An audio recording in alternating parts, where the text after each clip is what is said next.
It definitely is. So, Mr. Clerk, it is, let me see, it is 7:02. I'm going to call this meeting to order. Can I get a motion to approve the agenda with the additional items? Moved by Councillor Gartner.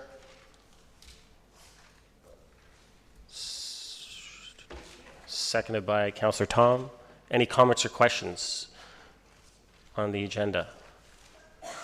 Seeing none, all those in favor? Opposed? That carries. Next, is there any declarations of pecuniary interest? Seeing none. We have no presentations. We have one delegation. Delegation by Mr. Glenn Sharp in regards to item R10, on-street parking concerns on Willis Court. Mr. Sharp, you have 5 minutes. You will hear a kind of like an airport ding, ding, ding when you get to about a minute left, all right? Thank you, Councillor Marakis and members of Council, for the opportunity to speak to you tonight briefly in support of the staff report regarding changes in the parking regulations on Wiles Court. Thank you also to Jamal Massadeh, the staff lead, who has met with us and researched the matter, which has been actually underway for about 3 years. We are in support of the changes based on the recommendations outlined in the report. The east side of Wiles Court, particularly between number 2 and approximately number 12, is generally quite congested with cars from Wiles Court, as well as overflow parking from residents from Murray Drive who use our street for their additional parking. There are no driveway breaks in the parking on the east side, so often 8 to 10 cars are parked bumper to bumper. The result is that cars are often also parked on the west side, narrowing the street, and as noted in the report, making it very difficult for emergency vehicles, snowplows, and waste disposal trucks to get through. The changes in the winter parking rules have compounded this problem somewhat when the street is further narrowed by the windrows created by the snowplows. Prohibiting parking on the west side in the designated area will help to alleviate our concerns and make the street more accessible for everyone. We're asking the committee and to ask Council to endorse this report and direct the staff to install the necessary signage to implement the recommended parking ban. Thank you. Thank you, Mr. Sharp. Get a motion to receive and refer to item number 10. Moved by Councillor Perry, seconded by Councillor Tom. Any comments or questions for the delegate? Seeing none. All those in favor? Opposed? That carries. Thank you, Mr. Sharp. Okay, so we'll move to the consent agenda. Does any member have any questions, or would any member like to move any of the consent agenda items to the regular agenda? Okay, seeing none. So then can I have a motion to approve the consent agenda? Moved by Councillor Tom, seconded by Councillor Thompson. All those in favor? Opposed? That carries. All right, we'll move to items in the regular agenda. So let's start with R1.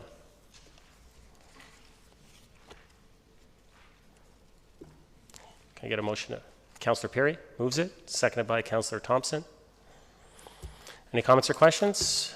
I'm not seeing any. Well,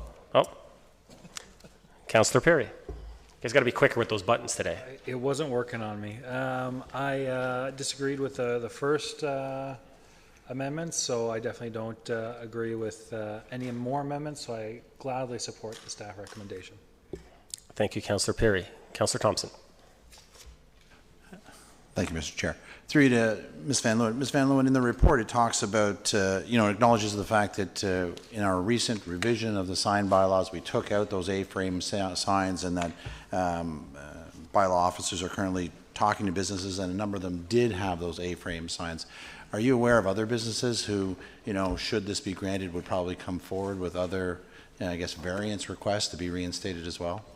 Ms. Van Leeuwen. Through you, Mr. Chair. Likely this would set a precedent that if we permit this one, we will have other businesses that will come forward and request similar variances. Yes, I believe so. Councillor Thompson. Thank you. And I think that's my biggest concern here is that, if we want to deal with the issue of A-frame signs, deal with the overarching bylaws as opposed to individually. Thank you, Councillor Thompson. Councillor Gartner. Thank you, Mr. Chair. And I've spoken to Ms. Van Leeuwen, I don't know how many times, about this particular business. I mean, we did give a a variance to our sign bylaw so that the business could have 2 signs, and that A-frame has been up, I'd say, for months and months, even though I think bylaw has informed the resident that that is not appropriate. So I certainly wouldn't agree to any A-frames. Further, and you can stop me, Mr. Chair, I've noticed that there a lot of A-frames have popped up on Industrial South and on Yonge Street South. And I know the businesses, some of them are struggling and they really think these A-frames help them, but we do have a sign bylaw in place. So what is the tactic? I'll allow it this time, Councillor Gardner. So, Ms. Van Leeuwen. Thank you. Through you, Mr. Chair, we are currently 1 day a week doing sign bylaw education. So we've been visiting all the businesses along Yonge Street, and I have noticed and observed that several of those businesses have removed their A-frame signs. We are now on to Industrial Parkway South, speaking with those business owners, advising them of the new bylaw and the new provisions within the bylaw. So it's a ongoing process. As I said, once a week. We started this education campaign in the fall of 2016, so it's been about 6-7 months now. Councillor Gardner. Thank you. So, but there would be nothing, a lot of these signs are in plazas where you can't really see all the way in down into the plaza, so it's hard for some of the business to have exposure. There's nothing against the plaza from putting a pylon sign, is there, at the entrance to the driveway? Ms. Van Leeuwen. Through you, Mr. Chair, there are provisions that allow for ground signs for all properties. It's dependent on whether or not they have an existing ground sign and the size of the property, whether they could have a second ground sign or whether or not there's enough sign area to accommodate all the businesses within the industrial unit. Councillor Gardner. Thank you. Seeing no other questions. Oh, Councillor Abel. Thank you, Mr. Chair. And what about, I see a lot of A-frames on the weekend.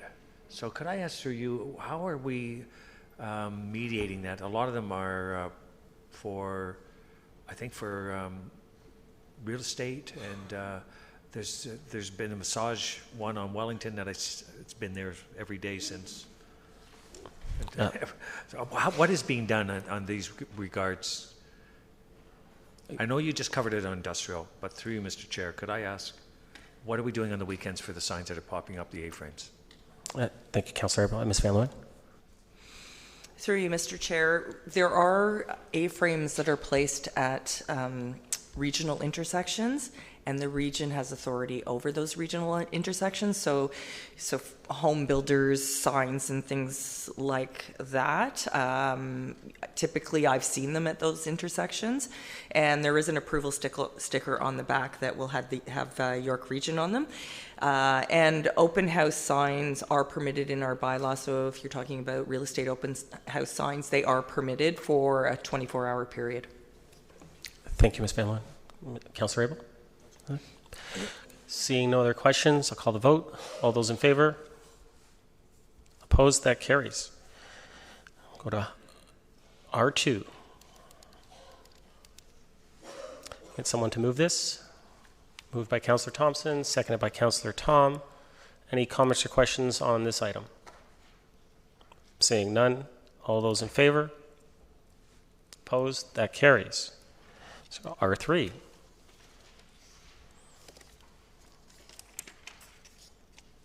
Get someone to move this. Moved by Councillor Gardner, seconded by Councillor Thompson.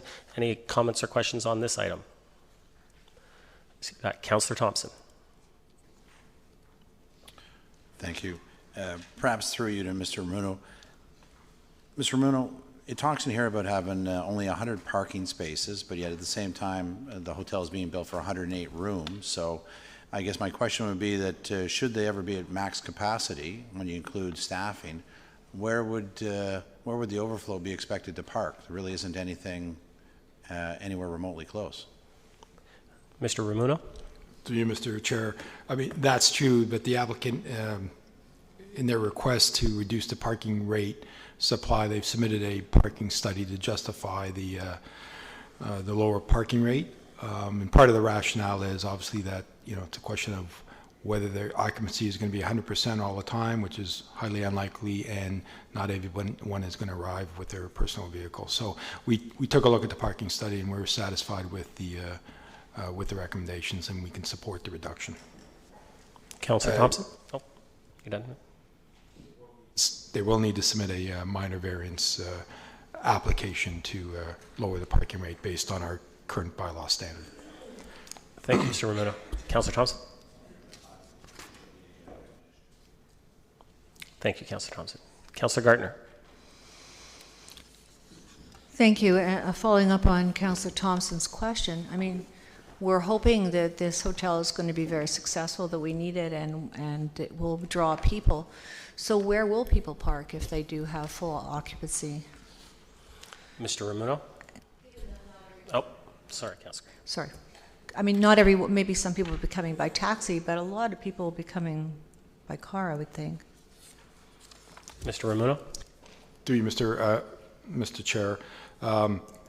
We don't think there's a concern. 108 rooms, they are providing 100 spaces, and again, based on their rationale and the likelihood of all those 108 rooms being occupied on the same evening, and all those occupants arriving by personal vehicle, it's not likely, so we don't have a concern. And there are other municipalities that have lower parking rates for hotel uses, so we're confident that there shouldn't be a parking problem in this location. Councillor Gardner? Thank you. I think there's, I don't know if we could call it convention space, but there is some commercial space downstairs. So if people park where it's inappropriate, will our bylaw be ticketing them, or are we going to look the other way? Mr. Ramuno? Mr. Chair, no, of course, if they're parking on Don Hillock, and I don't believe, I'll have to double confirm, I'm not sure if we do allow parking on Don Hillock, but if parking occurs where our bylaw doesn't permit, we will enforce our parking standards. Councillor Gardner? Thank you. Seeing no other questions, I'll call the vote. All those in favor? Opposed? That carries. R4, moved by Councillor Thompson, seconded by Councillor Abel. Any comments or questions on this item? I am seeing none. I will call the vote. All those in favor? Opposed? That carries. R5. Get a mover? Moved by Councillor Perry, seconded by Councillor Tom. Any comments or questions? Councillor Gardner. Thank you. I have a question on, it's pages 21 and 25. They kind of go together. It's about the environmental area.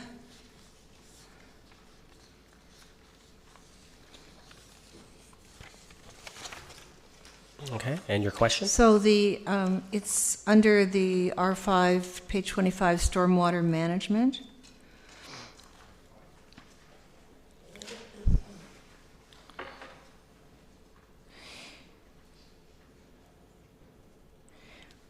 I think we're going to take some money to make sure.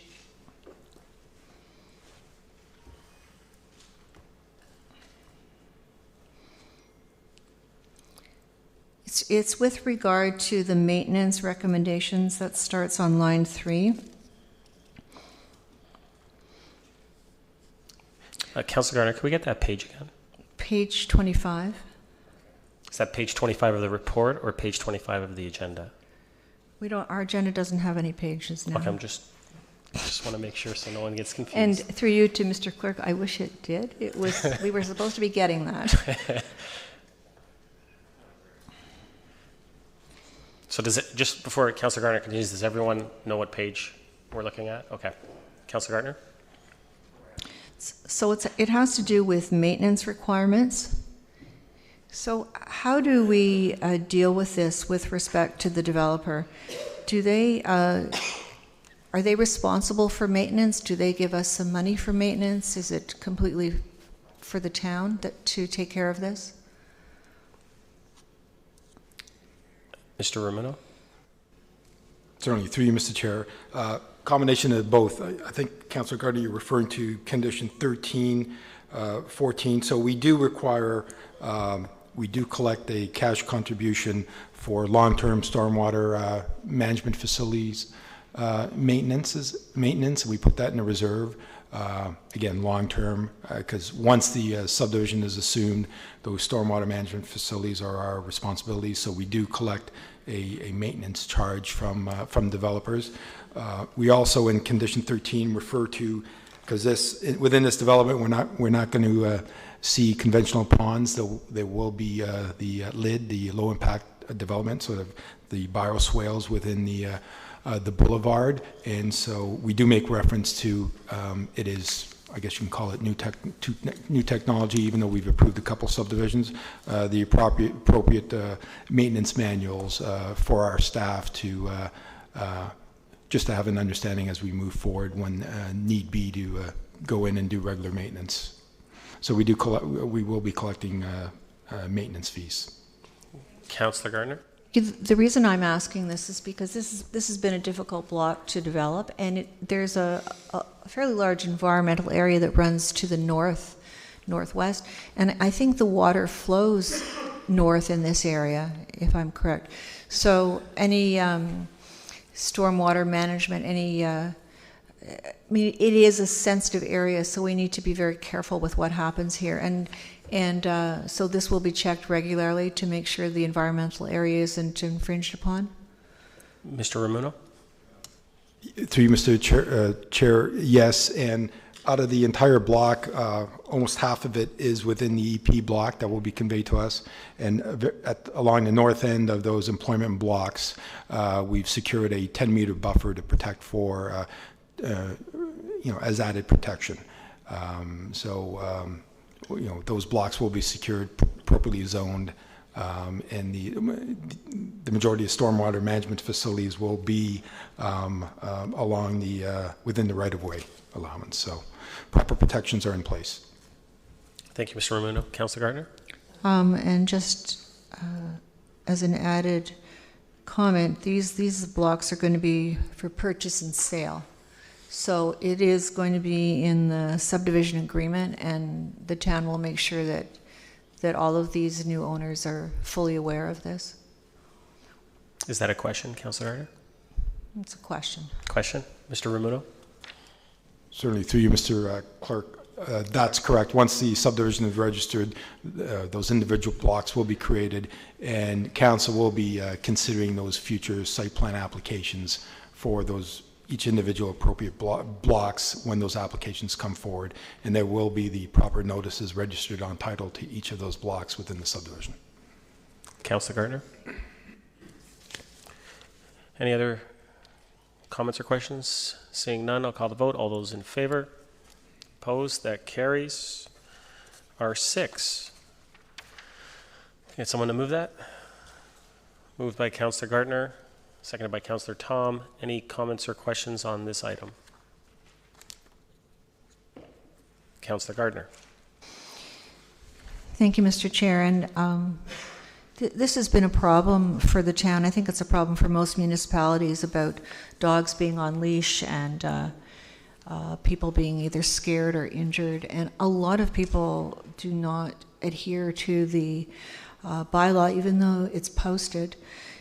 And of course, we can't patrol every single area, but I'm glad to see that we've tightened it up, and I believe we're following Toronto's lead in this. And I have a question for you. It's about protecting the safety and the well-being of the residents and the animals. I got a call over the weekend about a dog that was being left in the backyard, and the dog, first of all, the person thought the dog wasn't being treated properly, but the dog was barking and barking and getting upset, and the kids were actually getting upset, and the residents can't enjoy the peace and quiet of their backyard or their home. So what would a resident do in that case, and how might this bylaw help them? Ms. Van Leeuwen? Through you, Mr. Chair. Persistent barking is actually a violation of our noise bylaw. So our noise bylaw does have a provision in there respecting persistent barking. It would require the resident to keep a log of when the dog is barking, and they may have to, if we were to lay charges, they may have to provide testimony in court.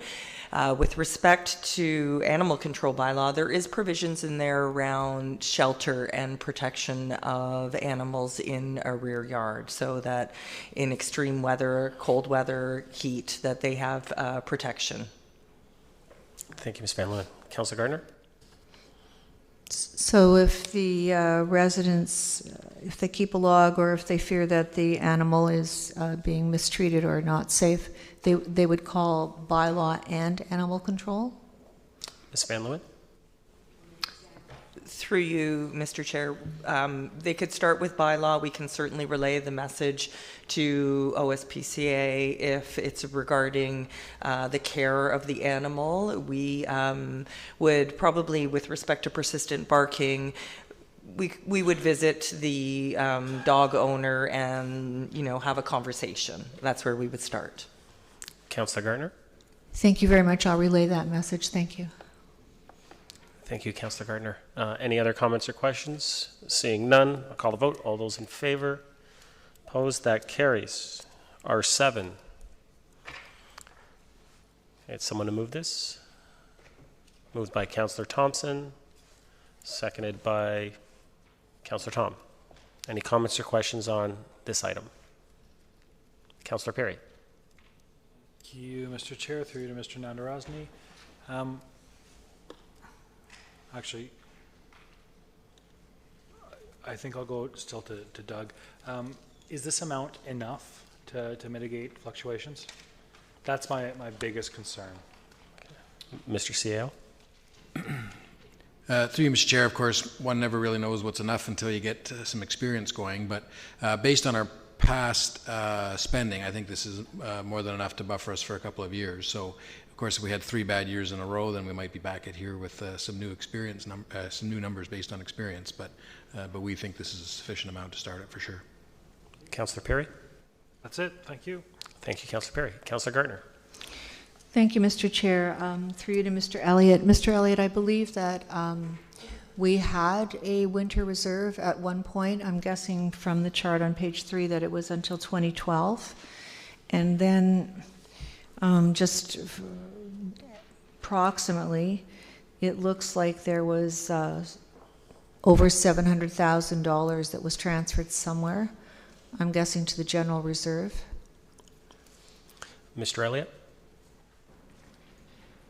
Thank you, Mr. Chair. Through you, no, the chart on page 3 of 5 of my report is simply speaking to the actual winter control budget, the actual and the variance in each year. It's not speaking to a reserve balance of any sort. You are quite right, though, Councillor, that we used to have a winter control reserve, and as part of the work that I undertook a number of years ago, I was asked to consolidate and reduce the number of reserves that we had on hand. At that point, we hadn't used the winter control reserve for a number of years, and so I collapsed it to the general tax rate stabilization reserve. So essentially, tonight's report is reinstating that and taking the money back from that tax rate stabilization reserve and putting it back where it used to be. Sorry for interrupting. Mr. Elliott, do you know what year that was as well? I believe it was 2013. I'd have to go back in my reports to find when that was. It was probably within the last 5 years. Okay, thank you. Councillor Gardner? Thank you. So the question then would be, sorry, my fault that I didn't read that chart properly. The question would be, how much was left in that winter reserve fund that was transferred to the tax rate stabilization fund? Mr. Elliott, if you don't have that number tonight, maybe you can get that for us next week, if that's possible, or even offline. Absolutely. I'll have an email before the end of the meeting to all members of council. Appreciate that. Councillor Gardner? That's it. Councillor Thompson. Thank you, Mr. Chair. Through you, to Mr. Nandarozny, Doug, on page 3, it speaks to the fact that there's going to be a new annual report to mitigate against complacency in having this. Can you sort of go into a little bit more detail about why you feel it's important to have this secondary report? Mr. CEO? Through you, Mr. Chair, the intent of this, of setting up this reserve is to have a source where when we're obviously going to run over the budget, we don't have to make service cuts or other areas to try and come within budget for the operating year. So this is supposed to be a buffer. That said, we want to be careful not to treat this as a slush fund. In other words, just buy some extra stuff or put some extra guys on. Don't worry, we've got another $500,000 that we can draw on. So the first priority will be to put pressure on the organization to live within the budget, even in an extreme winter. But when the extra cost can't be avoided, and when the other conditions are such that we can't absorb that difference, we also don't want to have to look across other services and be cutting in those areas as a result of an overrun in the winter control budget. So the other reporting is designed to demonstrate to council that we are being diligent and trying to run within budget, even in the tougher years, and that only using this this winter control reserve fund as a last resort. Councillor Thompson? Thank you. And I know that at the Financial Advisory Committee meeting, I mean, this was sort of talked about, the fact that we need to have some sort of mechanism to ensure fiscal responsibility. And so I appreciate that secondary step so that council can feel that staff are on top of things and trying to sort of get the most value out of the dollar. Thank you, Councillor Thompson. I'm seeing no other comments or questions. I'll call the vote. All those in favor? Opposed? That carries. R8. Get someone to move this. Moved by, don't be shy, Councillor Thompson, seconded by Councillor Gardner. Any comments or questions on this item? Councillor Gardner. Thank you, Mr. Chair. I'm not sure who to address the question to, but I haven't heard in the past that there were problems in either. I don't remember this being discussed at the table during budget or in closed session. So what did we do in the past? I'm going to throw that to Mr. CAO. Mr. CAO. Through you, Mr. Chair, in the past it would seem that these expenses that would just flow to the bottom line at the end of the year, and over the last few years in particular, the town has had generous surpluses as a result of the growth that's been going on. As we've tightened up all of our budgeting processes and actually budgeted for the growth factor, these are the kinds of things that we don't want to negatively influence the regular operation. We usually, well, not usually, in all cases, expenses in these areas are as a result of actions that council has allowed or has suggested. Lots of times this would involve litigation where council gives direction for us to pursue litigation. So all this is doing is making it clear that it's not expected that the organization would absorb all the costs of that, those extra litigation or HR related matters, and it gives a policy to designate where those funds would be drawn from. So it's no different than what you really do. It's just that it wouldn't require us to come to council every time separately on a financing model when you've already given the direction to do the action. Thank you, Mr. CEO. Councillor Gardner. With respect to legal, councillors are usually in the loop. I think we need council permission to do external legal. But with respect to human resources, would council have a report on that? Would we know how much is being spent? Like, could we also be, I know we don't want to be in, deeply in the loop, but could we be in the loop so we know what's going on with that? And if there's an indication of any problem, perhaps? Mr. CEO. Through you, Mr. Chair, so there's two ways. Anything significant involving HR would normally be reported to council in a closed session anyway, so that you have some knowledge of it. You may not know the precise cost, but you'd understand what is going on.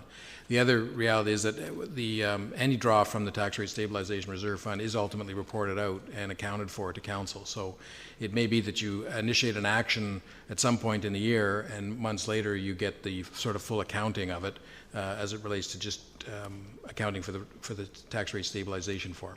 So it comes in 2 chunks instead, but we don't want to necessarily come out of let's say a closed session and next put a bill on the table and get authorization to draw from that reserve. We also don't want to show a negative operating result as a result of that and be sort of in here explaining that we're running in the red for the year when we know that the ultimate solution is going to be to draw on the reserve. Councillor Gardner. Councillor Thompson. Thank you. Through you to Mr. Elliott. Mr. Elliott, this strategy can't be that new. Would you say that it's a common or a preferred practice amongst other municipalities our size or larger to establish these kind of funds? Mr. Elliott. Through you, Mr. Chair, the use of tax rate stabilization reserves is a widespread practice. The attempt, or what we're trying to achieve here, is to take large items out of the annual operating results that would otherwise cloud the results of the members of the senior management team here at this table. Things that are beyond our control, legal costs. OMB, for example, gets out of control on us, or not necessarily on us, but on the town collectively. We draw that out and remove it from the accountability report for this table, and it helps increase the accountability of us to you and you to your constituents for the actions and operations of the town. Thank you, Mr. Elliott. Councillor Thompson. But if I were to look at other municipalities and their chart of accounts, so to speak, would some of them not have similar things with regards to human resources and legal expenses? Mr. Elliott. Through you, Mr. Chair, absolutely. Some have external legal as a separate reserve fund. Some have human resource reserves. We have chosen not to create those. We used to have a legal reserve, never did have a human resource one. We've chosen through this approach to not add complexity to our reserve fund schedule, but rather give us a tool to help deliver to you the accountability that we believe that you need. Thank you, Mr. Elliott. Councillor Thompson. Thank you. Councillor Gardner, just before I go to you for the second time, just going to ask if anyone would like to speak for the first time. Oh, okay. Councillor Gardner. Thank you. Mr. Elliott, as you just said, we used to have a legal reserve. So the same question would be, when we folded it, how much did we? And why wouldn't we just have an external legal or a legal fund? What was the disadvantage or advantage of having it separate as it was? Mr. Elliott. Through you, Mr. Chair, at the time that I recommended its collapse, there was no clear recurring use of it. There was no compelling argument to keep it, rather just merge it in with the tax rate stabilization reserve. Again, my mandate at that point was to simplify the reserve fund schedule and to be able to explain every single line item on it, which I did. And so I believe that I did that well. However, circumstances have changed. The days of year-end surplus are rapidly coming to a different conclusion these days. And because of that, we need to bring to you greater accountability for the actions of the decisions made by management. And that includes sometimes these unusual costs. So I'm recommending not the creation of these, but sort of the reintroduction of the use of a reserve for these types of expenses. And formalizing it in a process so that come year end, we deliver to you a nice clean report of our operations. And then here's a report on what else went on with these reserve funds, both for human resources, legal, and previously just discussed the snow reserve. Councillor Gardner.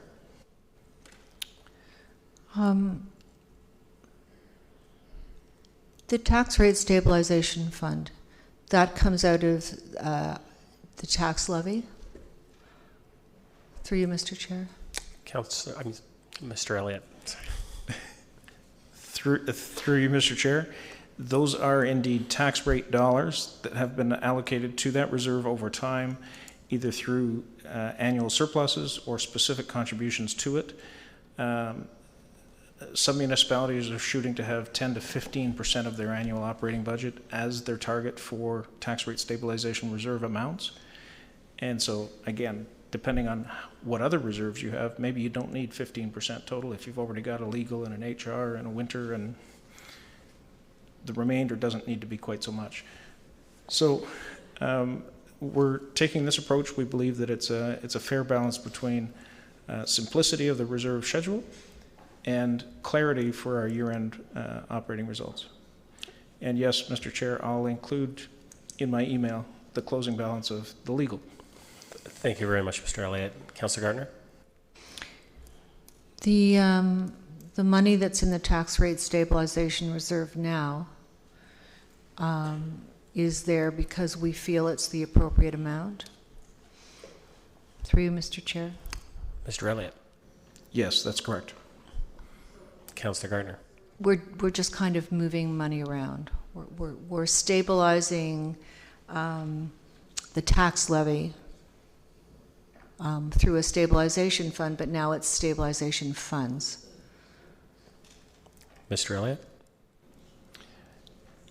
Yes, we're shifting funding around. What I'm trying to do is clarify the accountability of decisions made by your staff. And for example, if I stood at the end of the year and said, we're $1 million in deficit, it would be very difficult for you to be able to say, how did that happen? What did that happen? And it becomes an onion. You have to start peeling back the onion. And so this is a policy approach that we're trying to take to help get a layer of onion skin off that will bring greater clarity to the accountability of the decisions being made here. Councillor Gardner? Yeah, thank you, Councillor Gardner. Seeing no other comments or questions, I'll call the vote. All those in favor? Opposed? That carries. R9. Moved by Councillor Perry, seconded by Councillor Humphreys. Any comments or questions on this item? Councillor Perry, I almost called the vote. I recognize that. So I'll just start out by saying I think this is great. So I'd like to commend staff for finally getting this back to us, getting the region on board. Great work all the way around. Through you to Mr. Nadarozny, or Mr. Elliott probably makes a little bit more sense.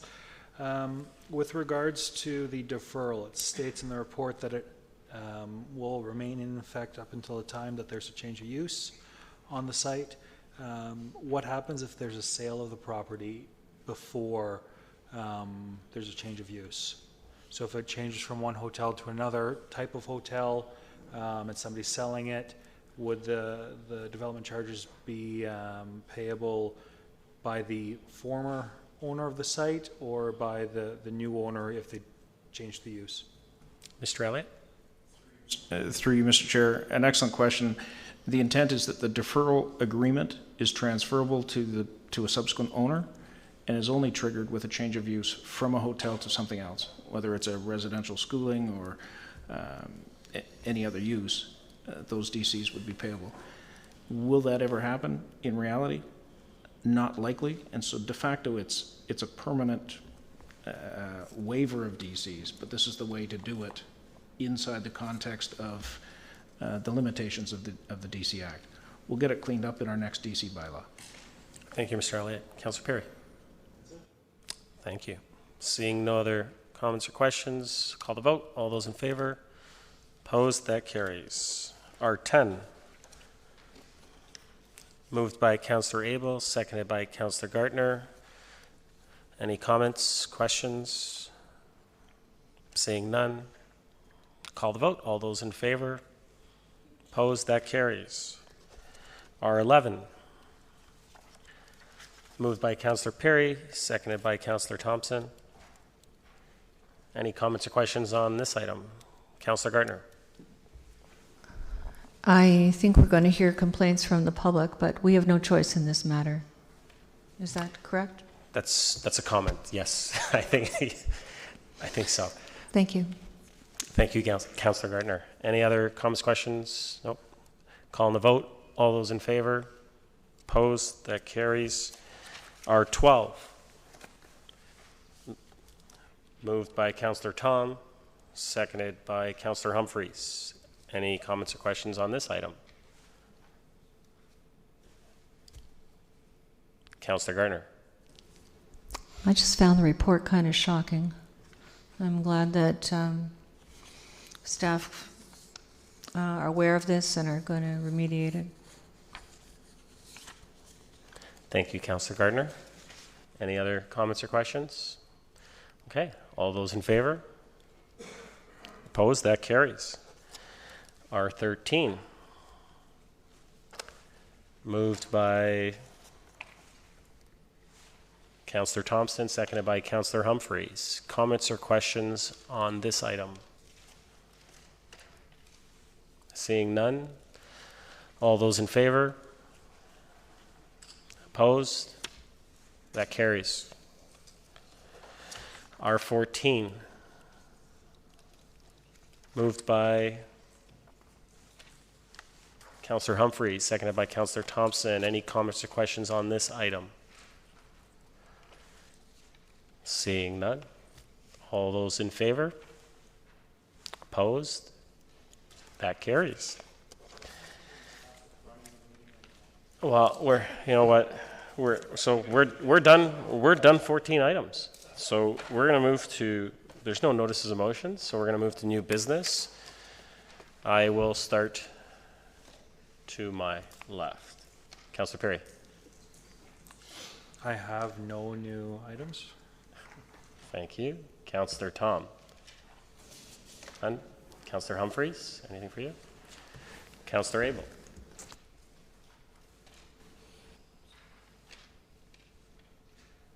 Thank you, Mr. Chair. I had asked for a notice of motion to be included today, and it was added. I don't know if it's officially added, but it's a concern about the Aurora Bridge Club, and I did it in haste and did not check with our CAO, but he has since corresponded with me that there is a report coming forward. So I relied on the information that was given to me on the Bridge Club, that they were moving out in a week.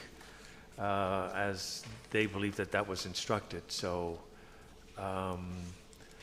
I should have checked with staff before, but I was in a bit of a rush to get it into the agenda. So I didn't have time to receive a reply from Mr. Nadarozny. So I don't know if I would just leave it for now, or... Maybe if you mind, Councillor, I'll make a suggestion. Since there is a report coming with options, I would say that maybe the motion, it's stuff that you could probably bring up under that item when it's in front of us. So therefore, maybe there's no point in adding this on as an agenda item. Right. So, Mr. Chair, I would do then bring this item, withdraw it, because it's not quite accurate. It's not even on. So just for your information, there is a concern been brought up, and it's going to be addressed. I think that's the short response. Appreciate it, Councillor Abel. Thank you very much. Thank you. Councillor Thompson, any new business? Councillor Gardner. Okay, well, I don't have any, but I do just wanted to make mention that the FCM conference was this past weekend, and I just wanted to acknowledge the fact that Councillor Perry was once again re-elected to the Board of Directors, and so say congratulations to Councillor Perry in doing a fine job in representing the town of Aurora. Thank you, Paul. And so that's it. We have no closed session, so I get a motion to adjourn. Motion moved by Councillor Tom, seconded by Councillor Perry. All those in favor? Opposed? That carries. We are adjourned, everyone.